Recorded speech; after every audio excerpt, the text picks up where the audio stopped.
Welcome into the Great Fantasy Baseball Invitational Kickoff Show. For those of you who may not be aware, the Great Fantasy Baseball Invitational, or TGFBI, is an industry league, a collection of some of the best baseball minds created by Justin Mason. I've got Justin Mason on with us. Justin, how's it going? I like that. It's a collection of some of the best baseball minds and Justin Mason. So that is the introduction that is worthy of me and TGFBI. I'm doing really well. I'm excited seeing picks start to fly off the board in some drafts, and then in other ones there hasn't been a pick yet. Those unfortunate leagues. Also with us, Randy Haynes from Friends with Fantasy Benefits. What's going on, Randy? Hey, Mike. It's Christmas morning, man. Thanks for having me on. Yes, sir. Yes, sir. And then Ryan Bloomfield joining us as well from Baseball HQ for a few minutes here. Yeah, this is great to kick it off. I got my TGFBI shirt already, ready to go. Thanks to Roto-Wan. Yeah, you got mine hasn't come yet. Of all people. How did everybody get theirs before me? I have last year's on. Yeah, I got last year's as well on. Nice. Yeah, I'm up here. I'm on deck, so we'll probably have a pick on the air. I'm the 8th pick, and we've already gone through 6 in my league. Awesome. Yeah, I selfishly stacked the guest slots with other people in the 8th pick because I'm the 8th pick, and I can get a little insight here. But yeah, let's go over what TGFBI is because Justin created this last year. Super cool. And the thing I love about TGFBI is that you do have an application process. Not anybody can get into it. You do need to create fantasy content. But the little guys like me, who was just starting out, I had no clue whether I'd get in or not. And Justin was like, sure, you know your stuff. You create content. Come see if you have the chops. So just tell us a little bit more about the league, Justin. Well, and I think that was the original reason. Like, I think people kind of see where my career within the industry has gone, and maybe they think that I thought I was going to be good at this or that I was going to be successful at this, and I had no illusions that I would ever be good at this, much less successful at this. And so I never thought I would get into a Tout Wars or a Labor, and so TGFBI was a brainchild of mine to give me a shot at some of the big dogs in the industry. Like, I wanted a shot at Paul Sporer. I wanted a shot at Jason Collette, in Todd Zola, and Brett Hershey. I mean, I never thought I'd get those opportunities. Thankfully, I've been given those opportunities by people in this industry, but I still thought that by kind of giving other people opportunities that maybe that I did get that they may never get, it gives them a chance to showcase what their talent is. And some people are really, really good at fantasy and never get the opportunity to show it. And so that is kind of how TGFBI started. It's a collection of 15-team leagues. We had 13 last year. We're up to 21 this year, so 315 participants, all competing in individual leagues, and then for an overall title that Clay Link from Roto-Wan won last year. So if you had any doubts about Clay's ability to play fantasy, that was pretty well established last year when he had a dominant year, not just in TGFBI, but in a number of leagues. Yeah, Clay had a crazy year last year. Obviously, a great TGFBI team, and I love that you made the Champions League. That's a brutal league to be in. The champions in the Champions League are not super happy. I've had a number of complaints that their league is too stacked. One, too bad. There were a lot of people who thought I should do it, and I kind of gave in to the masses. This may be the last year I do it, but two, I'll put my league up against the Champions League in terms of talent. I like, don't get me wrong, like, all the people in the Champions League and all the people in the majority of the leagues are very good at this. But I've got a league with Vlad Sedler and Sammy Reed, Eno Saris. I've got a ton of people in my league that are really, really good. So all this bitching and moaning about being put in a Champions League needs to stop, because it isn't even the most difficult league, in my opinion. Oh, shots fired, man. Yeah. All right, so let's jump over to Ryan Bloomfield for a few minutes here. First thing I wanted to talk to you about, Ryan, is the Bloom boards. You've been putting those out all off season. They've been one of my favorite things to see on Twitter there. Just really interesting, kind of, like you put 2 filters on and pop up some players that tend to spike that otherwise would not. So step us through like where that came from and how that was your brainchild. Yeah, I just kind of thought it up this past off season, something like a pet project that I could do, and it's turned out it's kind of grown into something that I get a lot of feedback from, and it's a lot of fun. I really like to kind of combine data sources on certain players. So I'll take things like the ADP, I'll take StatCast data, I'll take Fangraphs, plate discipline data, and kind of mold those all together into different leaderboards, basically. Things like guys who, had the highest chase rate or swinging strike rate and throw that up next to their ADP. Hitters who, hit more fly balls, throw that up next to sprint speed or exit velocity, and kind of analyze it a little bit more to say, hey, this guy's fast, he has no power, he shouldn't be hitting more fly balls, that kind of thing. So it's been a lot of fun, and the feedback on Twitter has been fantastic. So just kind of keeping it going, and it's been a good time. Yeah, and I love seeing a name that I've already got a feeling on in the offseason on that list because, I'm thinking about moving them up in my rankings, but I don't want to go prematurely, and seeing them on your list is a big thing. Sure, absolutely. There's been plenty of repeat guys: Max Kepler, Kendrys Morales, Derek Holland showing up on a few. I don't own any of them so far, but that's kind of ironic. Yeah, that was pretty cool. That Derek Holland even retweeted and interacted with you there a little bit on Twitter. So he did. Yeah, that was cool. He's a blue board adopter, I guess. Yeah. And then so you got invited to Tout Wars this year as well, correct? I did. It's been a hell of a few months. Invited to Labor and Tout Wars. Yay! Yes, it is.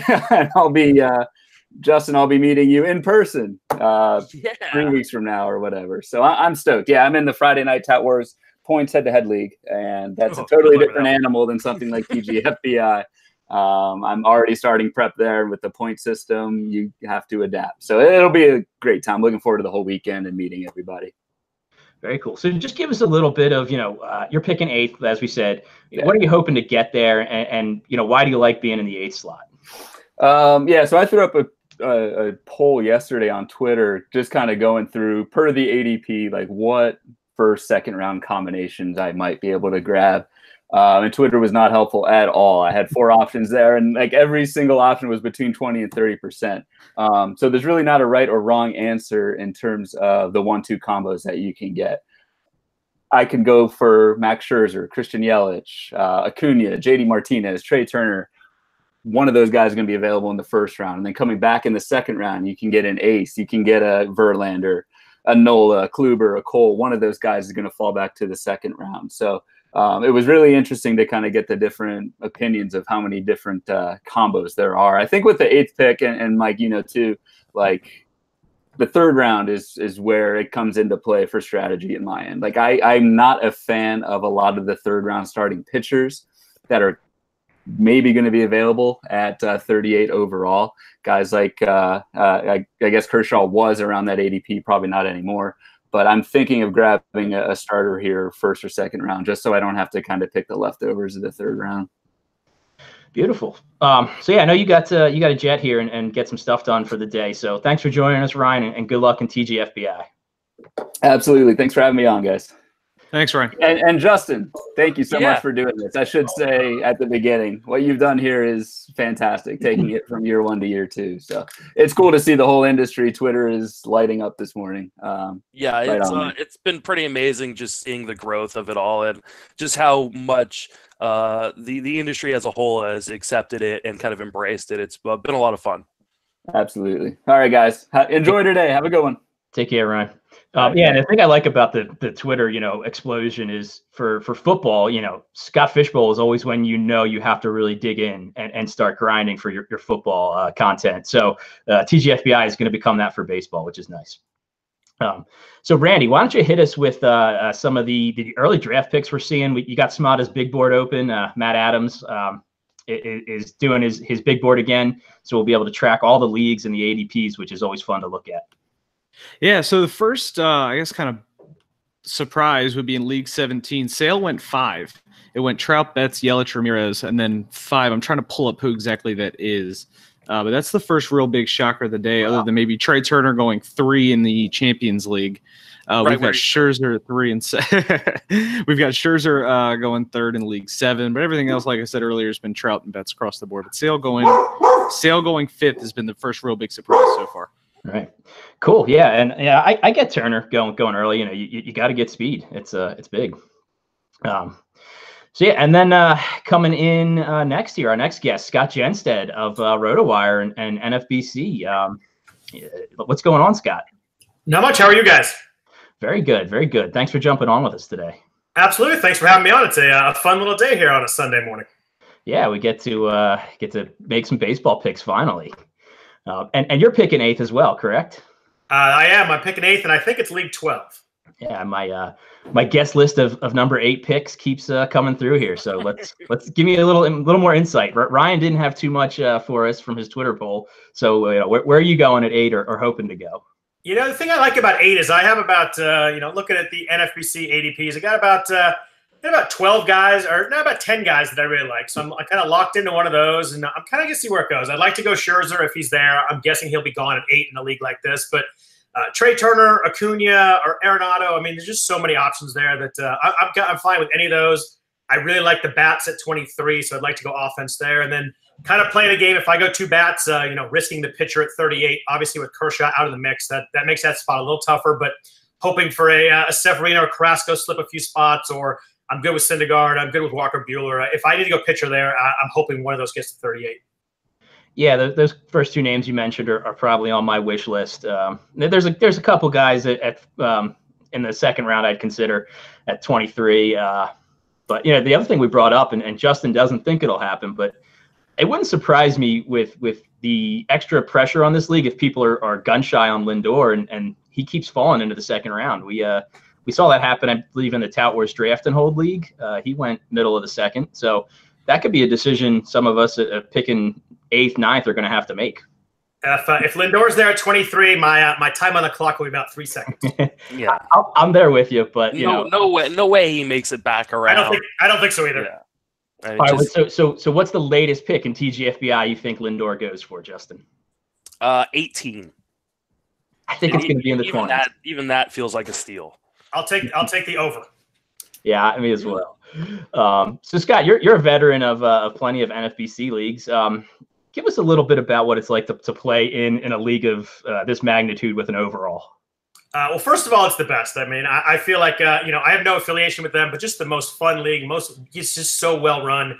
Greg and Tom and Derek just run an awesome contest. And there's none of that worrying about getting paid or worrying about stuff going wrong. If anything kind of tweaks or goes wrong, Greg's on it, that day, and they just run the game so well. So it's just a fun game to play. I attend the live drafts in Vegas, and, it's just become such a fun atmosphere. There's like 7 or 8 drafts going at once, and I've become friends with a bunch of people there. So it's just kind of, one of those weekends that I look forward to. So it's a blast. But I mean, it's a tough competition. Winning a league there is a big thing. I've never won the overall. I finished 3rd one year, and I think 11th one year. So had a few shots up there where I was kind of close in August. But winning a league is a big accomplishment there, and kind of what I go into the season trying to do. It's a lot of money, obviously, to get in and to win a league. But it's my favorite contest. It's kind of what I focused on. I used to play a lot of leagues, and now I play the TGFBI. I play a couple other things, but NFBC is kind of where my main focus goes. Very cool. Yeah, huge shout out to NFBC hosting us this year. The platform is amazing. Like you said, if you have any issues, you've got guys support right there to take care of it, and they invest in the product. It's a great draft room. It's a great standings page. So very cool. What do you got, Randy? I'm on the clock in League 5. Out of the 5 hole, it went after Trout bets. Acuna went 3. Turner went 4. So I'm going to grab Jose Ramirez. I think our good friend Clay Link's second half tweets bumped him down the draft board to me at 5. I'm very happy with it. It's just getting you a little update there. Ramirez at 5 in League 5 to me. Interesting. Yeah, my wish list is kind of like Acuna, Turner, Yelich, and maybe if Scherzer was there, like Scott said. But yeah, I'm getting a little bit nervous that I may have to make a decision between one of those guys and someone else. But yeah, and then Scott, so a big thing we're shifting to moving to the NFBC is it's a 2 catcher league. So just tell us a little bit about where you handle your 2 catchers in the draft. Yeah, I mean, it's tough, and this year's wacky. You've got that like top tier of like 8 guys, and it falls off so hard. I mean, I think that if you look at ADP, those top 8, then you drop like 100 spots to get to the 9th or 10th guy. It's a wild ride. I don't think I'll be going one of the top guys. I'll consider Sanchez if he's kind of there in a good spot, but I'd like to get maybe a Sal Perez, someone like that. I wouldn't mind getting one of the top 8. I won't force it, but if I'm in a good spot where it goes, but if I don't get a top 8, then I'll try and get maybe 2 of the next 10. And I don't like to tank 2 of the spots. If I get a good one, I'm kind of good tanking the second spot and kind of playing the fab game a little bit. But if I don't get a top one, I usually want to get 2 guys who can get at bats. I mean, leagues in the NFBC come down to such a small margin. My main event league last year was decided by 1 solitary strikeout between winning the first place and second place. So every run, every RBI there is so big that I'm not one who takes zeros. I know people that are, I'll take a 0 at catcher. I'm not a believer in that at all. I think that the counting stats are too important.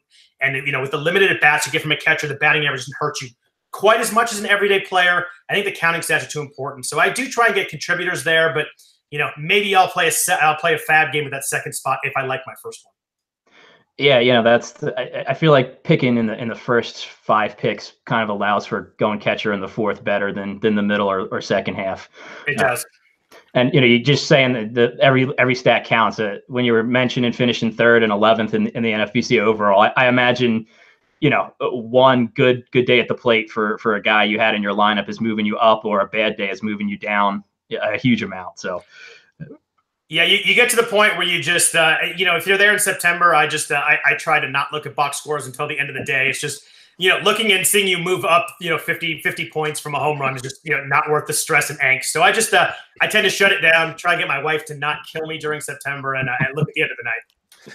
If and when this year that I'm in the main event, if I'm in first place at any point, I'm screenshotting it. That's all. I mean, just keeping it just as like, I think I did it in TGFBI. It was like first place after like the second game of the season or something like that. I just screenshotted it and kept it for myself. I was like, this is as high as I'm ever going to get.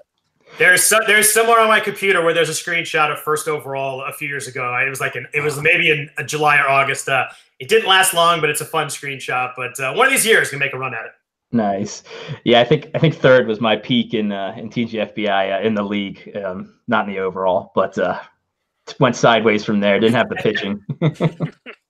And then let's just talk real quick about KDS, Kentucky. Sure. Derby, and we talked about this on Twitter a little bit. I believe you said you were 1, 2, and then 8. And for some of the reasons you mentioned with 8th, but to just give us a little taste about your thought process on creating your KDS rankings. Yeah, I mean, my KDS, I pretty much come down to the first 3 rounds. I don't look at it past that. Maybe the 4th every once in a while if I really like someone of the 3-4 turn one year where I think there's a top 45 to 50. But usually I look at the top 3 rounds. After the 4th round, I kind of eliminate it because the draft really opens up after the top 60 in most leagues. But I'm looking for drop-offs. I'm looking for starting pitching, especially in the NFBC. In the main event, that starting pitching really gets pushed up. So I'm kind of looking for spots where, if I need a pitcher, can I take one now? And, where do I get locked out of pitchers? Because I don't want to get locked out of pitchers in the top 3 rounds. I want to get one. I'm not going to go over the top. I don't need to get 2, but I'd like to get one of those guys. I think as the main event get closer, I think with Kershaw dropping out of that mix right at the moment, I think the top, I think I'm going to move my 8 maybe to 5 or 6 because I don't really care about getting the 3rd or 4th pick. I'm fine with 5th or 6th in the same realm there. I do like the bats in the middle of the 2nd round, and I think I want to get a pitcher in the 3rd. I'm going to have to push that up a little bit more. So I'm going to follow the ADP closely, kind of do a March 1st forward once I get to my main events. That I'm going to look at where those pitchers are going, kind of make sure that I lock into one in the early 3rd round if I need one there. Yeah, that's what killed me in TGFBI last year. Was I picked first, and then when it came to the 2-3 turn, I just didn't have a pitcher that I wanted to go that early on. Was chasing it the whole draft. But what about you guys, Randy? What was your KDS like? I actually got my first selection. I was trying to get in the middle, Jerk. anywhere between like 5 and 9. When I was doing some of the early, these were drafts and holds, but some 15 teams that were happening back in like December. I was liking going 3 straight bats, and then I was still able to get like 2 of the Barrios, Clevenger, Corbin group. That's not really going to happen as things get pushed up, but I still like being in the middle. Like I said, I was able to get Ramirez this morning, and I think it's going to be a pitcher on the way back in round 2, but for KDS, I was just trying to get there in the middle. I felt like anything, like I said, between 4 and like 9 or 10 would have been really good. I'd have been okay with the turn at 15. I thought it was a weird spot there between like 11, 12, 13. Things can go a lot of different directions. So trying to get in the middle or either at the turns, that was how I set my KDS. What about you, Justin? Apparently, I was drunk when I set my KDS. And for those who don't know me, I actually don't drink at all, so I don't know what the hell happened. But I got my third pick, which was number 13, and I have no idea why I chose number 13 as my pick. Probably because I've been saying, and I do kind of believe that the difference between, or I think there's an argument to be made for, 3 through 18 being very, very close together in terms of value. And there's a lot of arguments to be made. And I felt like if I took pick 13, that for my first and second round pick, I'm going to get 2 guys I really like and probably like more than obviously the consensus has them. So we'll see how it works out. I don't know. It's hard because it leaves you with, like Randy just said, there's a lot of different options that could happen, and I have no idea how the draft is going to fall to me, and the guys I really covet may end up getting snagged in front of me. So we'll see how it plays out, but I really didn't want to draft towards like the front middle. I didn't want 3, 4, or 5. I felt like I would still get a guy I really like at 13. That the 13-18 combo you can get with 2 bats, though, gets really nice, really quick if you want to go 2 offensive players. That the only problem with that is, though, what if all the pitchers are gone by round 3? Because they will be. Yeah, I had in the Roto-Wire magazine mock, I had pick either 14 or 15, and I went bat in the first and second round. And by the time it got back to me, everybody from Roto-Wire had snagged all the pitchers. And I was like, well, it looks like I'm going bat, and we'll see how my team turns out. And it did not look good. I felt really embarrassed to submit that to the Roto-Wire magazine. So I more than likely will pull the trigger on a pitcher in the first or second round, unless 2 hitters really, really strike me as amazing value. If Altuve and Harper both fall to my first 2 picks, I may have a hard time passing them up. Yeah, for sure. But all right, hey Scott, we're ready for the shift change. So thanks for jumping on with us, giving us a few minutes, and good luck. Absolutely. Yeah. Thank you guys for having me on. It was fun talking to you guys. Thanks, Scott. Yeah. Thanks. Take care. And guys, I'm going to jump out too at this point. I may jump back in a little bit later, but I've got to go over and talk on Sirius XM for a little while. Very cool. Take care, Justin. Thanks for putting this all together. Enjoy. See you. All right, and then joining us, Bruce Cagle Jr. What's going on, man? Not much. How's it going, man? Just sitting here looking at the draft boards, actually. Yeah, it's exciting. So you're a first-year participant, right? You were. This was your inaugural TGFBI. It is, and I landed the number 2 pick, so I'm actually pretty pumped about that. It couldn't really be easier at the number 2 spot when it comes to the first round. Yeah, that's interesting. Everybody's kind of the same thing this year. Like number 2, you're going to have a great option. And I think it is. I definitely think it is. But last year, I remember so many people saying the exact same thing. And Jose Altuve was such a trendy pick for 2. And some people even went 1 with Altuve. So that just kind of sticks in the back of my mind. Like, if I could have 1 or 2, I'd rather have 1 and just get Trout. Well, yeah, obviously. I mean, Mike Trout's Mike Trout. We always want Mike Trout. But Mookie Betts, when you take a look at him, if he falls apart this year, he falls apart. I can't get too mad at it. Everything about him, you love it. So take it.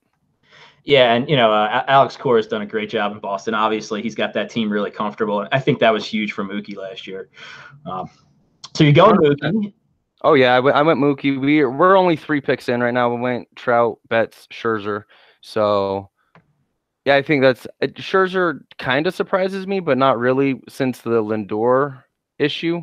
I could see someone jump up Scherzer to that number 3 spot because I've been seeing a lot of people have some hate on Jose Ramirez in his second half and not necessarily locking him as a number 3 spot, but I could see Scherzer kind of bumping up there. So yeah, Randy just mentioned that there's a lot of Scherzer top 4, top 5, and it's because the ace coming on the way back. Are you still seeing that, Randy? A lot of Scherzer? Yeah, Scherzer's gone pretty much across the board so far, except it looks like League 11. They're pushing him down where we're 9 picks in, and Scherzer hasn't gone in 11. League 11 and League 18 right now are pacing everybody. They're at least double the amount of picks of the next closest league. But that's the only one that Scherzer actually hasn't gone in so far that has at least 5 picks, at least from, like I said, from what I'm seeing. The league that I'm in, after I went Ramirez, it went JD Martinez, Jose Altuve. Actually, so Scherzer hasn't gone there either. But we haven't seen that a lot, and I think that's what's going to happen because, like we just talked about with Justin and Scott, if you're picking in the middle or towards the back end of the first round, that ace isn't going to be there for you in the third, as tempting as those bats may be.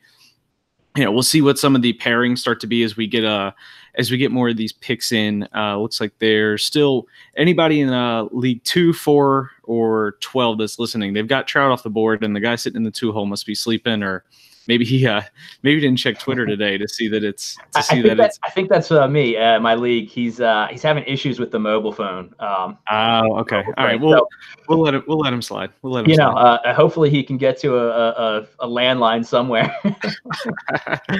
He was too. It's Christmas morning. Everybody gets excited. Maybe he wanted to make a little breakfast first before he got his pick in.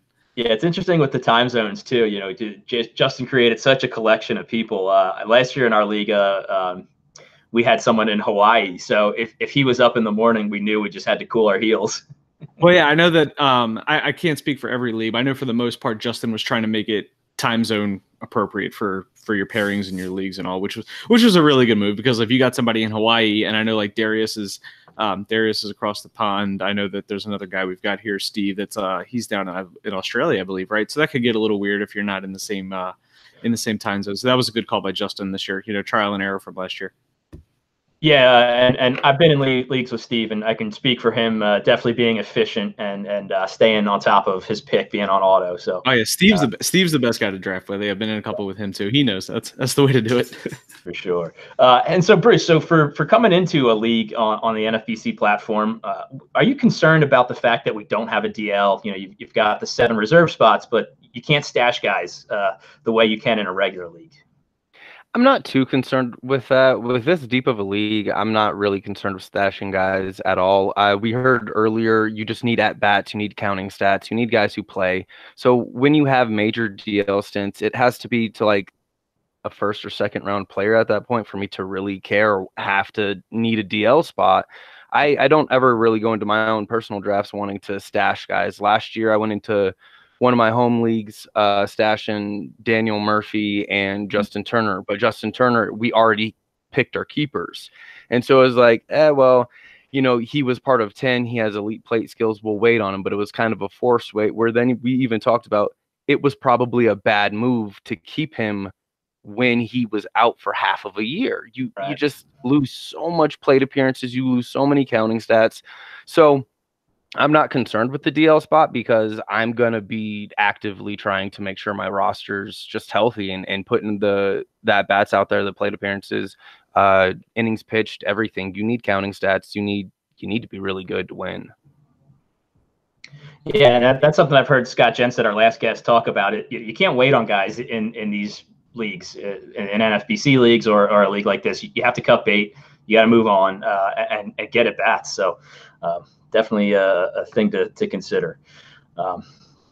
There's over 300 teams, right? So if you're looking at the overall, you have to think of that on that aspect too. There's other teams out there that aren't going to be sitting back waiting for so-and-so. They're going to drop. They're going to burn and churn like we always hear, and they're going to be trying to gain points. So you have to think of that as well. There's a lot of talent, and there's going to be a lot of competition in this too. So I'm pretty excited when it comes to that because there's so many talented people around here. So you get to learn so much. I'm excited to see some of the strategies coming out of here. Who are a couple of the big names in your league? I got Jason Collette right after me, Lance Brzdowski, the Welsh is in here. Who else we got? There's Goldschmidt Happens is in my league as well. That's a fun league. Yeah, I got stuck right in between Lance and Collette at the 1, 2, 3. So it's going to be a very fun turn for me. Pretty much every single round, I'm going to have to stay on my toes because these guys are going to be knowing their stuff. They're going to, take some of the guys I want. I mean, Collette went Scherzer number 3, so that's something you already got to look at there. Yeah, last year for me, it was just like if there was 3 guys I wanted and there was 4 picks till mine, you weren't getting any of them. So, and I feel like that's going to be very similar with me. I'll have about 6 or 7 guys in my queue, and then right after those 2, I'll have about 0. All right, beautiful. Well, good luck in TGFBI, Bruce, and thanks for being on with us. Thank you for having me, man. All right, take care. And then jumping on now, we got the Sammy Reed of Baseball-holics. What's going on, Sammy?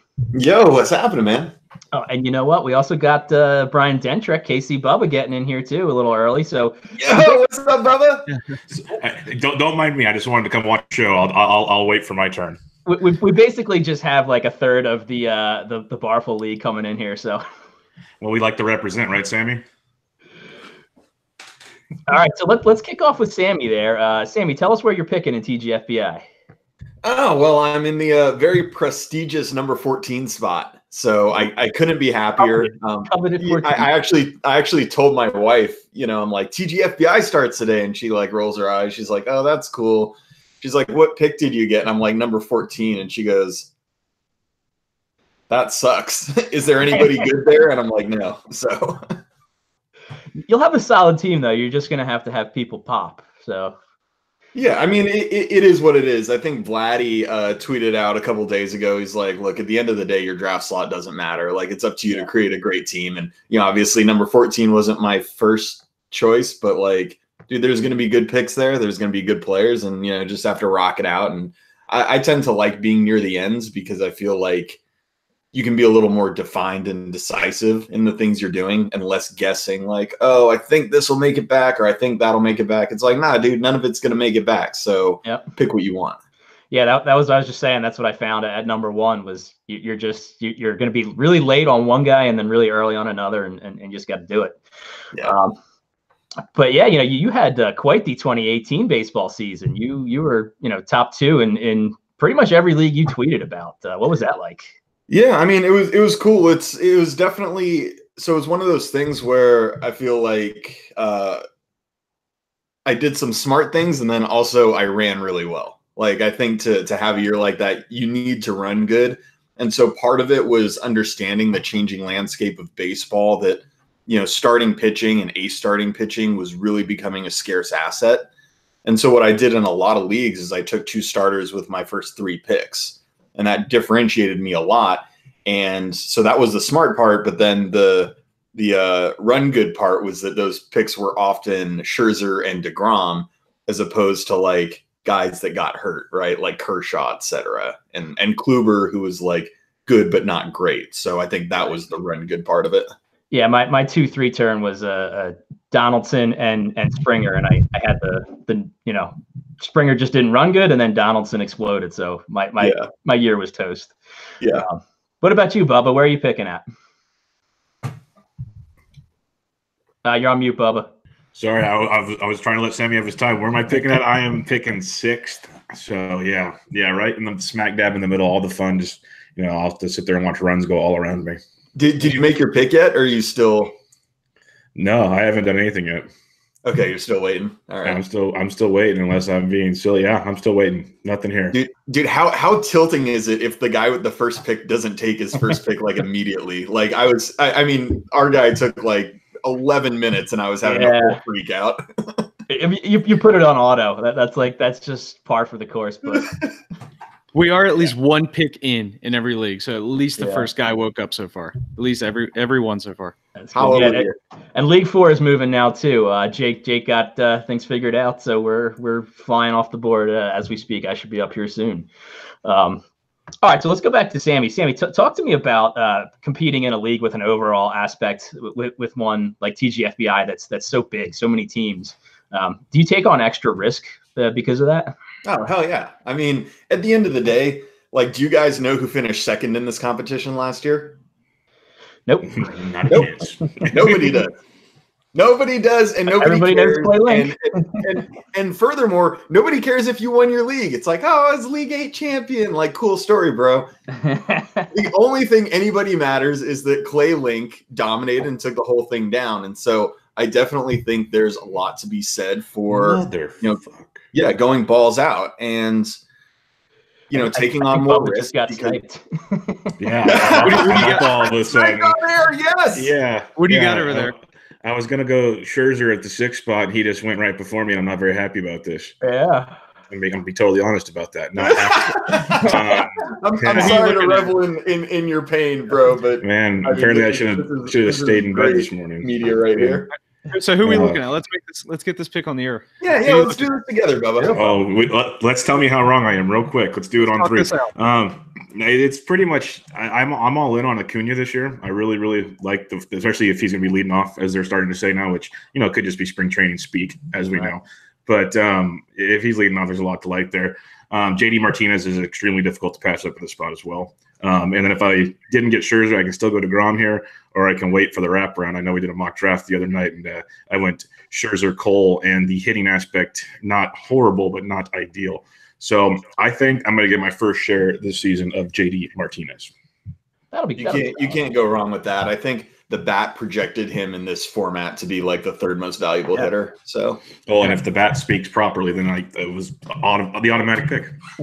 I forget who pointed it out too, but it's if JD Martinez gets as many plate appearances as Mookie, then he basically passes him for number 2 as well. Obviously a projection, but that's a possibility. So, Bubba, talk to me a little bit about your KDS. Did you get the pick you were hoping for at 6, or is that what just kind of fell to you? Just kind of fell to me. I wasn't even, it's like you guys were saying earlier. You get what you get. I'm going to make it work one way or another. And ideally, you want to have Mike Trout on your team or Mookie Betts. But now I'm sitting here with a month away from the season with the little JD Martinez action. Doesn't break my heart starting out, but.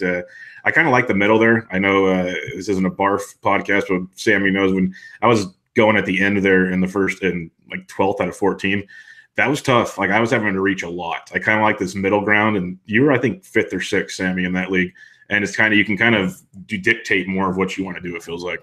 Yeah, I was 7th. 7th, yeah. I was 7th, and I ended up going Scherzer, Cole. So I'm fully on board with that kind of construction. Nice. Yeah, and what about you, Sammy? Where was your KDS ranking like? I mean, so I'm going to be honest with you. I'm like a KDS blunder and a fool. So I think 14 was my 9th choice. And if I had to do it all over again, I kind of just said it and I was like, oh, whatever, And if I had to do it over again, I legit might just do it in order. Just leave it 1 through 15. I'm not schooled enough. I need Vlad to school me on how to do KDS. I'm really not sharp when it comes to this, and I'm doing the main event in a couple of weeks, so I better get my shit together. Oh, going big time! Look at you. Nice, beautiful. Hey, what do you guys think? Trey Turner went 4 in my league. We've seen that a lot, right, Randy? Yeah, we've seen that. I mean, Sale at 5 is still probably the craziest pick so far that we've seen. Yeah. Where did that happen? Somebody's a Fangraphs fan. Yeah, that was League 17. The way the spreadsheet is set up, I haven't exactly been able to pinpoint who that is. I don't. Have they deleted their account already? Yeah. Well, I don't want to say it's the wrong person and have them and have that not be it and look like an asshole, but.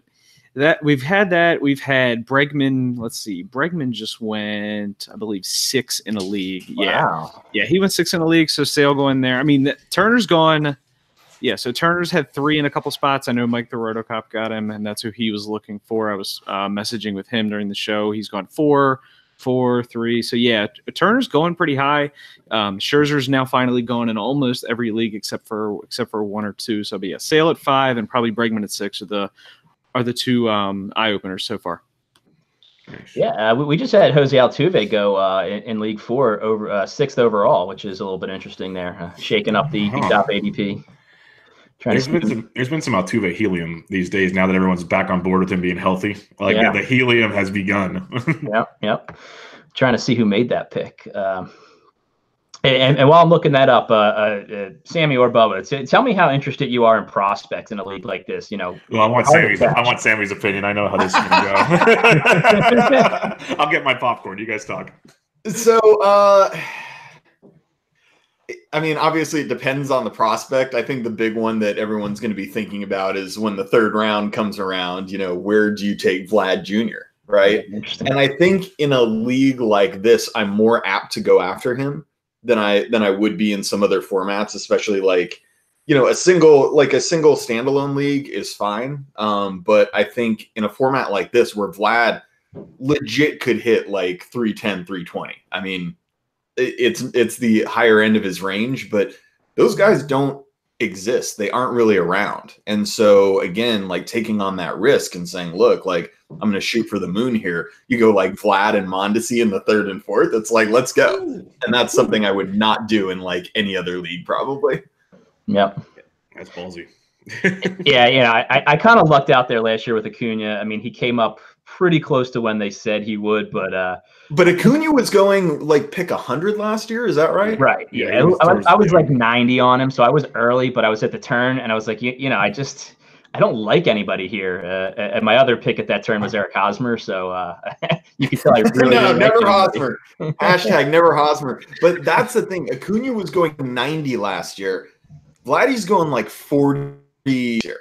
Yep. And Acuna runs. And obviously Vladdy is like an elite batting average guy, or at least he projects to be. But it just shows how much value there actually was in Acuna last year as opposed to what we're looking at Vladdy this year. I don't know that there's a lot of profit available for him, honestly. No, I don't think much at all. And the thing with Acuna is we had a pretty firm statement from the team. You know, we're looking at this date, and it was close to that. We got nothing on Vlad. They're saying, oh, you know, he's got to be the best third baseman he can be. A bunch of that BS. You know, he's already one of the best third basemen in baseball if he would just be in the league. So that's worrisome. He's not going to get any skinnier. Let's be honest. Yeah. It's only downhill from here. Yeah, he's a unit. Scary. He reminds me of Pablo way too much, and I have like just nightmares of that. It's just rolling over to first base now. It's terrifying. That's why he's got to hit it over the wall. He can take his time. Hey, he took Verlander deep twice in a World Series game, hit 3 homers. It's possible. Beer league softball's possible too. So, what about prospects for you, Bubba? You know, like Sandy pretty much nailed it with Acuna. You were getting the value at pick 100 or so.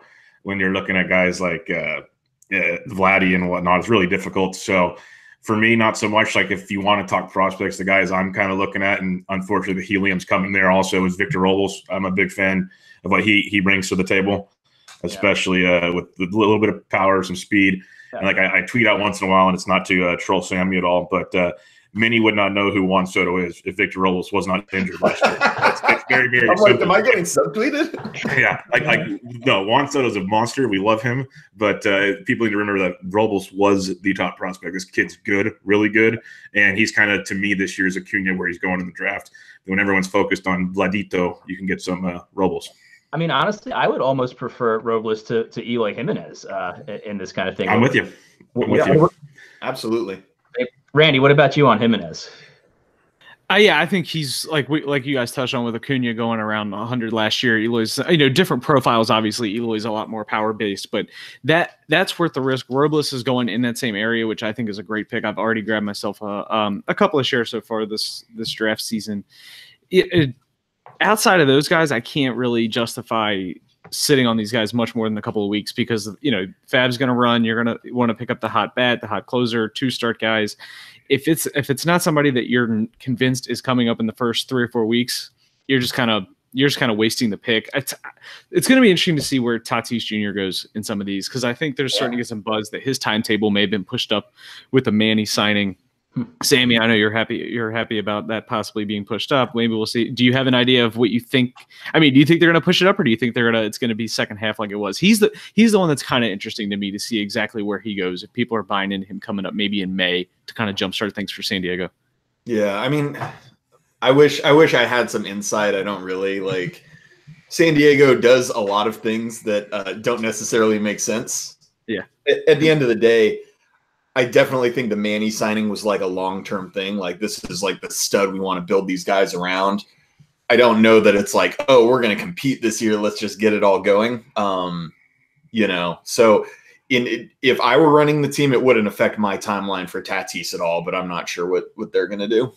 Well, I mean, we've seen it before. I mean, actually, it happened with Manny Machado. He was somebody the Orioles were. They kind of peaked a year early. They brought him up in August when people weren't expecting to bring up. So that could be definitely a similar thing for Tatis if they get off to a hot start. Maybe the Dodgers start to slump. They can talk themselves into it pretty easily, I would think. So he's somebody I'm really looking forward to prospect go see where he ends up going.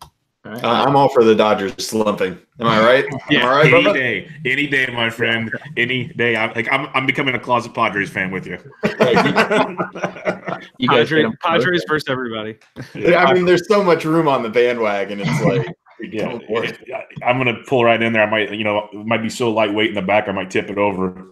All right, before we let you West Coast guys go, we had this question to Justin earlier. What do you think the latest pick that Francisco Lindor goes for in TGFBI is? I would guess In all the leagues? In all the leagues, like where's the latest spot? 24. Yeah, I was thinking 20 to 25. So you said 24. I'll take 25. That's Yeah, interesting. he keeps falling. So yeah. He has not gone yet today. Just FYI, not that we're that deep, but he has not gone yet today. The guys earlier were thinking more in the late teens, and I thought, I'm picking 23rd on the way back. I think I'll have a decision to make, possibly. It's an easy decision, Mike. Pass. It is. And Scott Jenstead was on the record as that'll probably be the shortest pick I make of TGFBI if it's there. Yeah. And all right, so I'm going to let you guys go. Bubba, Sammy, thanks for jumping on with us. Yep. For sure. Thanks for having us. Thanks, guys. Later, boys. And before we welcome in our next guest, I'm actually on the clock here in League 4 for the 8th pick. I'm sticking around for this, actually. Okay, I got Ronald Acuna staring at me in the face. It's an easy pick. We don't need to talk you through it. There's nothing Nope, you gotta.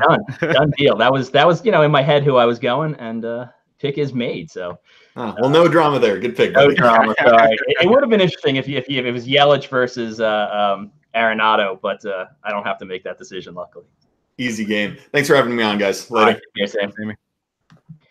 All right, but jumping on with us now, we've got Scott Chu of Friends with Fantasy Benefits. What's going on, Scott? Hey, not much, man. Not much.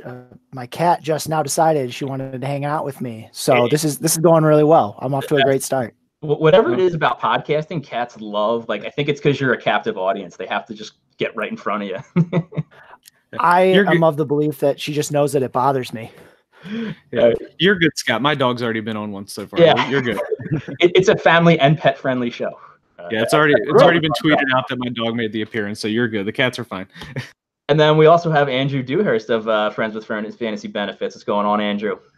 Oh, just living the dream, guys. It's draft day. It's a beautiful thing. Have you made a pick yet? I have made the 5th pick in League 15. Took Trey Turner. Nice. Yeah, we've been talking about this all show. Turner's been a top half for sure. Walk us through that a little bit. What got you on Turner? It was kind of a last minute thing. So I'd been looking at largely Acuna or Yelich at that spot. Kind of went back, looked at the numbers and things last night. I just don't see the downside to Turner. He's still so young and that there's still some upside there. You get almost all of your steals out of the way at your first pick, and then you can just take power the rest of the way to make sure you get it. Yeah, I mean, it wasn't the ideal scenario with him running last year, but if that improves at all, he could steal 50-plus spaces with his eyes closed. Yeah, and I mean, at the end of the day, like, people were disappointed last year because he didn't steal 60, right? But he still stole the most in the National League, so it doesn't matter. Yeah, and then what about you, Scott? Have you made a pick yet today? So the start of picks today was like the most anticlimactic thing for me because I'm picking first overall. So I had Trout queued up last night, and that was it. So I'm like all amped up for 1 o'clock. Like, I don't know what I'm doing. I'm not picking again I'm hoping I pick again today. But yeah, I took Trout. That's I feel the same way today as I did last year. Like, I know the first, second round for the most part what I want to do. I don't feel any stress yet. Like, tomorrow and Tuesday are when I'm going to start to stress about picks. To me, that stress really kicks in. Like you're saying, couple rounds in when I start looking at names and everybody's got this like something about them I don't like. And then I'm like, oh crap. But early on, bunch of guys I like, everybody's good. It's like, oh, this is easy. Oh, baseball. Yep. Andrew, so I had a question for you. You were in TGFBI last year, correct? Yeah. Yep. So tell us what you learned from being in a league of this magnitude for your second season. I think the biggest thing is that your draft matters, but it doesn't matter anywhere close to as much as managing your team in season matters.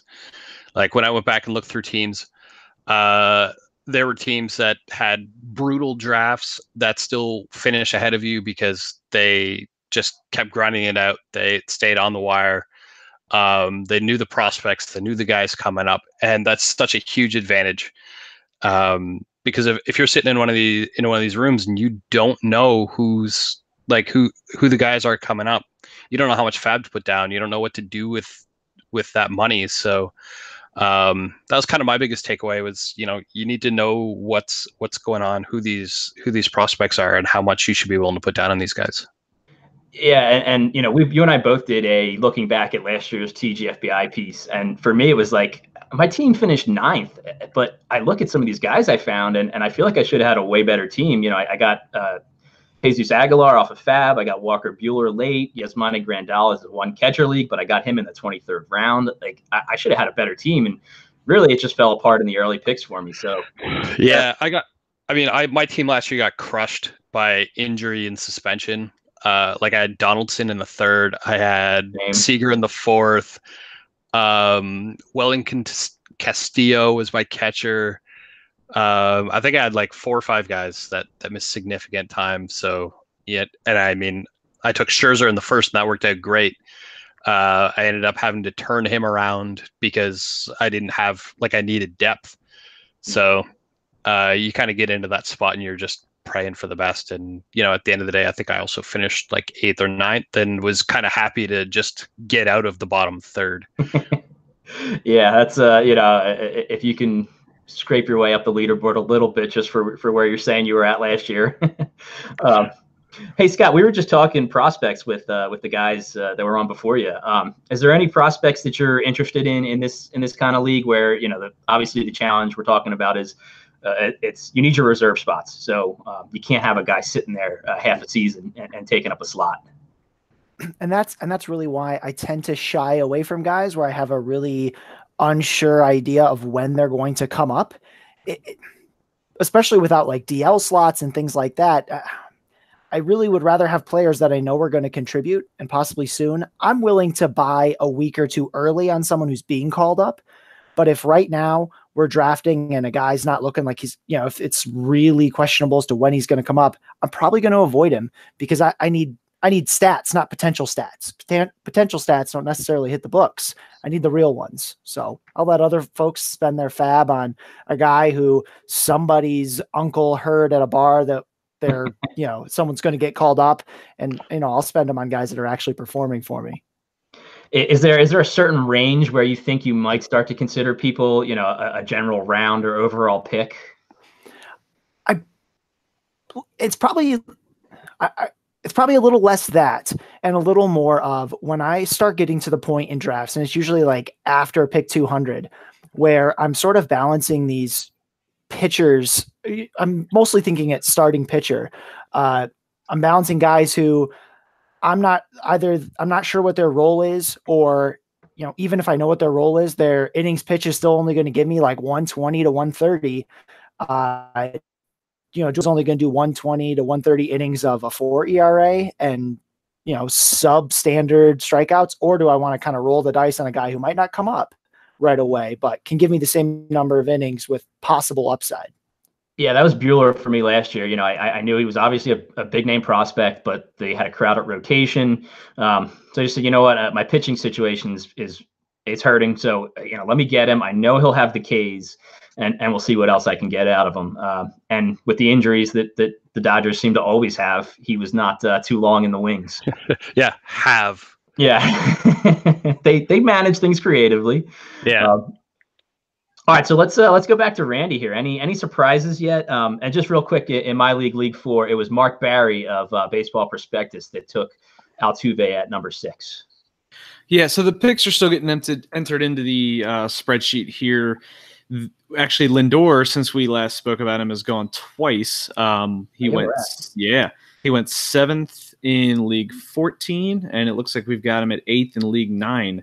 So he's going in. I mean, I don't have a problem with it, honestly. Yeah. It's depending on how the board shakes out. I mean, for League 9, in an example, if I had, if I'm there, I would still be looking at Acuna. Arenado had gone, JD, Yelich, Scherzer went.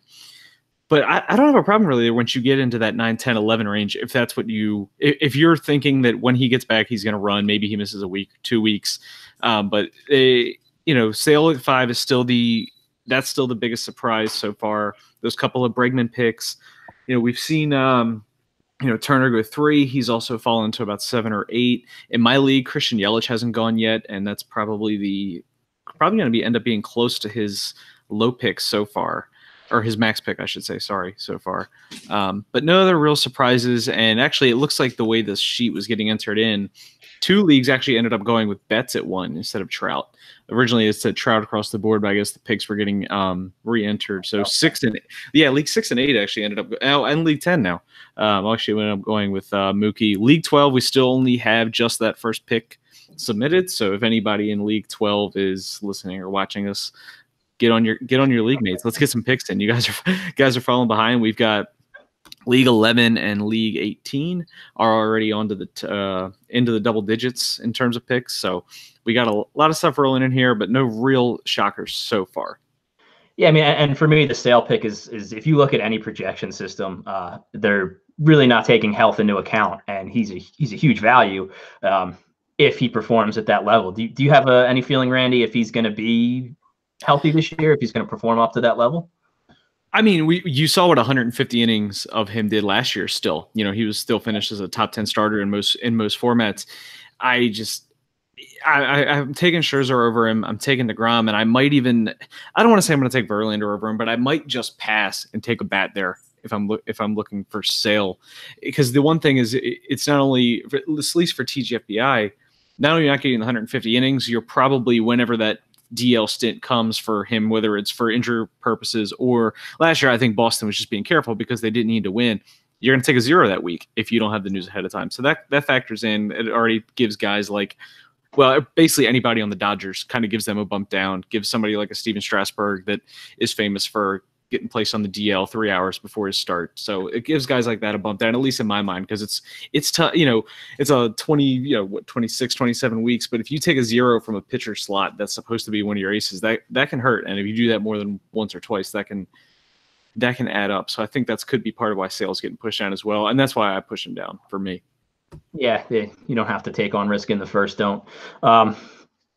So one of the other surprising picks, Bregman early on. My feeling on that is probably the position flexibility. He's shortstop and third base eligible on NFBC.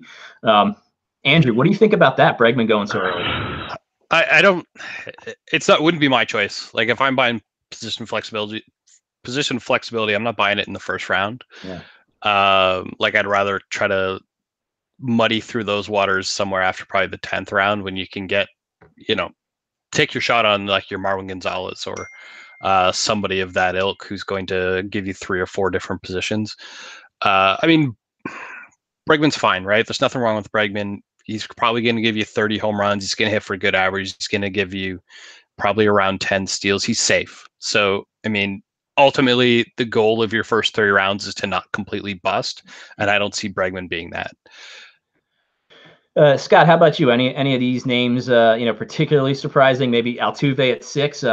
He's been creeping up. How do you feel about Altuve? Again, I mean, I wouldn't do it. If I talked myself into it, it'd be because I hate second base generally, at least at the top. It just doesn't have the strength that other positions have. But I also think that's talking yourself into something that you really don't need to do. Kind of the same on Bregman. Position eligibility is great as a tiebreaker, but there was a better third baseman and a better shortstop on the board. So that's probably what I would have done if I wanted one of those 2 spots. And the thing about Sale, again, to me, that's getting too cute. Like we keep having the same guy show up as the number 1 pitcher, right? And it's Max Scherzer. And even though he's old and all that, and people don't like getting caught holding the bag or whatever, everything we see from Scherzer is everything the best pitcher in baseball does. I mean, one of my favorite things is that, a guy at Pitcher List, Michael Augustine, does the GIF overlays of pitchers throwing 4 different pitches. And Scherzer throws the same motion for 4 or 5 different pitches. They go all over the zone. They break, all different speeds, every direction. It's gross. Like Yep. You know, Sale is very good. Don't get me wrong, but if I want a pitcher, I want that one. I want the best one. Yeah, and I will say this though, the big pick last year that made a lot of waves was Scherzer at 2 overall from a friend of the program, Donkey Teeth. And people were kind of looking at him sideways for that, but it worked out. So it's interesting. We get so set in this first round, and at the end of the year, it looks nothing like it.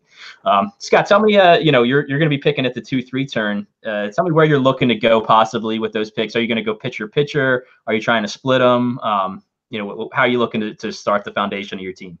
So I've been lucky enough to be in a lot of mock drafts and a couple real drafts, things like that. And I think the one thing I've learned from it all, especially when I'm picking at one of the turns, is to honestly do less planning on position and just keep my eye out on what's happening in front of me. Whenever I pick at the turns, one of the things you always have to do is predict runs. And that's not something that's so important this early in the draft. But for some reason, whenever I do this, I pick at 1-2 or I pick at 14-15, I see something get undervalued right through there. And sometimes it's a tease because I notice it about halfway when it's coming back, people gobble it up. But I'm mostly just going to be looking to see what falls on accident. Otherwise, in a league like this, I've already got Trout. So normally I'd feel more compelled to get at least one outfielder because there aren't 75 starting outfielders. And I want to have as many starting outfielders as I can get. A starting pitcher would be really nice if someone can fall. Lots of guys, they tend to get taken right before that turn comes back. I'd love to get my hands on a Justin Verlander, Garrett, get a little sneakier, a tiny bit, maybe a Trevor Bauer. One of those guys usually falls to the first turn. Yeah. So the old best bet of analysis thing. But, I've stopped trying to predict my drafts because weird stuff happens. I think it through and I think I know what's coming. Yep. Something happens and it throws everything off. That was the hardest thing for me last year. I'd mocked, I'd obviously done rankings and I had a loose game plan, but it was still not even anywhere close to what I thought worst case scenario would be as far as picks getting sniped. Same question to you, Andrew. Are you looking to get a pitcher with your second or third pick? Generally most people are trying to do that. I'm doing both. An aim for both. Okay. Yeah. It's just how it's broken down for me whenever I've looked at my mocks after doing so is that I always end up with not enough pitching late. So I'm trying to get as much of it as I can early. So I'm usually trying to grab, I think in one, I grabbed Bauer Carrasco. I've grabbed Snell, Carrasco, just best two pitchers available at 2-3. And what about you, Randy? I know you mentioned a little bit, but how are you handling pitching going forward? Yeah, like when we were on earlier, I was talking about some of the early drafts that I've been doing where I was able to go 3 straight bats. I know that's not going to happen here, but with picking fifth, it's kind of a numbers game. Are there going to be more bats available for me in the second round? I'll grab an ace. If there's more aces available and there's a run on bats, I'll go the opposite route. So it's kind of I'll get one in the first 3 rounds, but it's kind of just seeing how the draft falls when you're in the middle. If it's looking like it's going to be pitching heavy, I'll go the other way and grab a hitter. So we'll see how things go. And I think that's really all you kind of can do, unless you're having a specific. If you're in the middle and you're having a specific strategy, like I've seen some teams start Turner and Stanton. Those things have turned out really nice because then you grab a pitcher in the third round. Maybe you get a Carrasco or like a Syndergaard, so you don't have one of the elite aces, but that's still a really nice start and a really nice base to kick off after 3 rounds. Like I said, I wish I had the balls to go 3 straight hitters and then kind of bully pitching there in the middle, but I don't think that's going to happen here. I'm not gonna be swinging like that. Yeah, I did it last year, and it was a little bit of a regret. I hit on some pitching, but my foundation was just quicksand. I was going to say it's just kind of the way that the draft falls. I think you can definitely do it, but do you want to take the risk? Do you want to let things go? Like we talked about earlier, if I could get like a grab 2 of like the Barrios Clevenger range at 4-5 after starting with 3 straight bats. That would be beautiful. But there's a lot of guys that are going through that if they're trying to get some 5 category contributors in the first couple rounds, but Stanton falls to them, so they're grabbing the power, or maybe Turner falls a little bit in drafts. That hasn't happened so far. But at the end of the day, we gotta let the drafts come to us and see how these things fall. Yeah, that's a really good point about grabbing 2 of those early SP2s that have shots at SP1 upside, because there's a lot of names there. I mean, they're already pushed up, but if you had to do it, you could pull it off. And it's not like, you look at Clay Link's draft last year. Obviously, he had an amazing team with tons of hits like Blake Snell, but he had his misses too. Not as much as everybody else did, but it wasn't like he threw a perfect inning. So you can definitely pull it off. So. But we're right at about the hour mark, guys. Unless anybody else has anything for TGFBI right now, I think we're going to wrap it. So thanks to our guests, let's do the rundown. We had Justin Mason on at the top with us, the creator and manager of TGFBI, Ryan Bloomfeld, Scott Jenstead, Bruce Cagle, Sammy Reed, Brian Dentrick, Scott Chu, and Andrew Dewhurst on with us right now. So thanks to all of those guys for making a few minutes to talk on such an exciting morning. And then good luck in your TGFBI drafts, and tune in. So, Randy, you're going to do a show tonight, right? Recapping some more of the drafts. Yeah, we're going to try to get something together tonight. Worst case, we'll have something out tomorrow once we get a lot more of the data. Like we've been going at the first round, it's fun to talk about, but the draft really starts and can go different ways once we get to rounds 2, 3, 4, and so on. Yep, for sure. So in the next day or two, keep your eyes out for that on the Friends with Fantasy Benefits podcast channel. And while we're talking Friends with Fantasy Benefits, you can also pick up the Friends with Fantasy Benefits draft guide. I believe all 4 of us contributed to it. The great thing about the draft guide is it's a huge collection at Friends with Fantasy Benefits of people paying attention to a pretty isolated section. We update it. So you've got multiple people instead of 1 person or 2 people who are going to write a draft guide and have a little bit of a lot to take care of. So that's a big thing. What section in the draft guide did you guys take? I have 3 team previews. I think the Tigers, the Indians, and the Pirates, and I had 2 strategy pieces. I think it was like multi-position players and figuring out value in your draft. Nice. Scott? I did an intro to X stats and advanced stats piece. I have a piece on non-closing relievers, so essentially middle relievers. And oh geez, one of the hardest parts about having so many parts is I forget all the ones I wrote. Definitely those 2. There's another. Points leagues. A primer for folks getting into points leagues. Oh, nice. That doesn't get enough attention these days.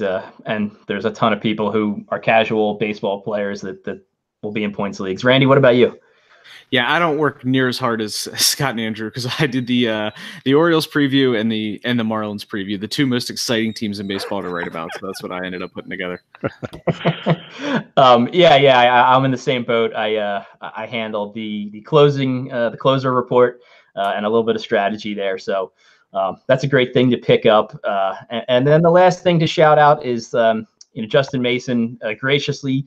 He created some satellite leagues that people could get into by making a donation to Fantasy Cares. That's Scott Fish's charity where he gets Christmas presents for underprivileged kids at Christmas time. So really happy that Justin added that segment and really interested to see, who comes out of those listener leagues. And they're going to get a shot at the 2020 version of TGFBI. So if you missed out on that this year, check it out next year for sure. You could also check out the standard Friends with Fantasy Benefits listener leagues. We'll have those coming out soon. And then, good luck to everybody competing in TGFBI, and thanks for tuning in.